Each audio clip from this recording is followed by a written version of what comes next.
Class 8-এর পদার্থের গঠন, পরমাণু ও অণুর ধারণা বলেছে। তো তোমার পরমাণু বা অণু বলতে কী বোঝায়? পরমাণু বলতে বোঝায়, দেখো ধরো কোনো একটা মোবাইল তোমার কাছে আছে, একটা সময় ভাঙতে ভাঙতে ভাঙতে ভাঙতে একদম গুঁড়ো হয়ে যাবে, তারপর ভাঙা যাবে না। কিন্তু তোমার কি বলছে এখানে, পরমাণু হচ্ছে 3টে জিনিস নিয়ে গঠিত। সেই 3টে কী কী?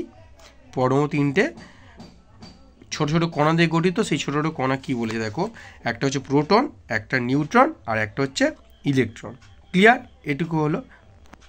এবার ধরো পরমাণু কী হয়েছে, এরকম একটা গোটা অংশ নিয়ে গঠিত। পরমাণুর এই মধ্যিখানের অংশটাকে বলা হচ্ছে নিউক্লিয়াস। ক্লিয়ার? আর বাইরে যেগুলো থাকবে, মানে এই নিউক্লিয়াসকে ঘুরতে থাকবে নিউক্লিয়াস দ্বারা চারদিকে, সেইগুলো হচ্ছে তোমার ইলেকট্রন। এবার এই নিউক্লিয়াস দুটো জিনিস নিয়ে গঠিত, একটা হচ্ছে প্রোটন, সেটা প্লাস, আর নিউট্রন থাকে সেটা নিউট্রন, আর ইলেকট্রন থাকে সেটা মাইনাস। তাহলে নিউক্লিয়াস কী কী দিয়ে গঠিত দেখো, প্রোটন আর নিউট্রন। ক্লিয়ার? এবার নিউক্লিয়াসে কি হচ্ছে, প্রোটন সংখ্যা ও নিউট্রন সংখ্যার যোগফলকে বলা হচ্ছে ভর সংখ্যা।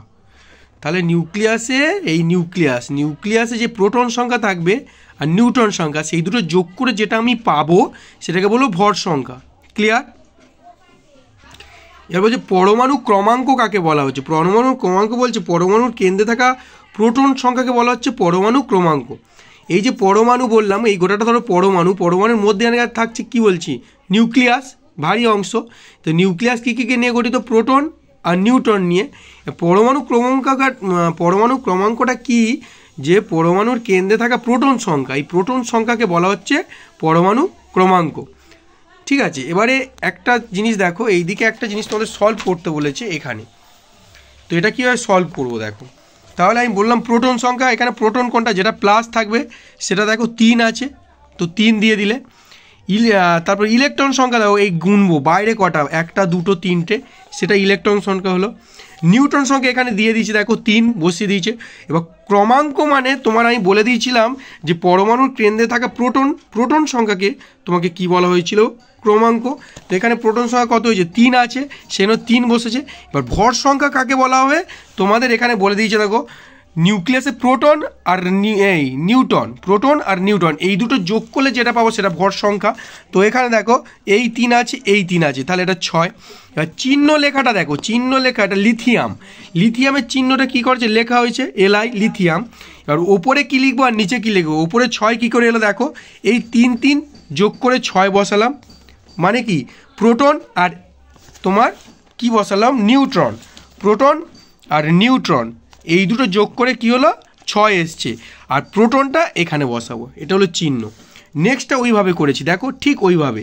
এবার এই তৃতীয় আর এই চতুর্থ, এই দুটো তোমাদের করে দিচ্ছি, তোমরা একটু বোঝো, তোমরা সব পারবে। যে প্রোটন কোনটা, প্রোটন মধ্যিখানে প্লাসটা, ইলেকট্রন কোনটা যেটা তোমার বাইরে থাকবে সে কটা গুণে বসাবো, নিউট্রন কোনটা, নিউট্রন হলো সেটা যেটা তোমার দেখো একদম এই যে চিহ্নটা, কোনো চিহ্ন নেই, নিউট্রাল হয়ে আছে। আর ক্রমাঙ্ক কোনটা, মানে তোমার এইটা।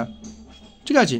তোমার প্রোটনটাকেই বলা হচ্ছে ক্রমাঙ্ক। আর ভর সংখ্যা কোনটা বলা হচ্ছে, যে তোমাদের প্রোটন আর তোমাদের কোনটা, নিউট্রন, এই দুটো যোগ করলে ভর সংখ্যা। আর চিহ্নটা বার করছি দেখো, চিহ্নর এই তোমার প্রোটন সংখ্যাটা নিচে বসাচ্ছি, আর এই দুটো প্রোটন আর নিউট্রন যোগ করে যা আসবে ওপরে বসাবো, 6 এসছে।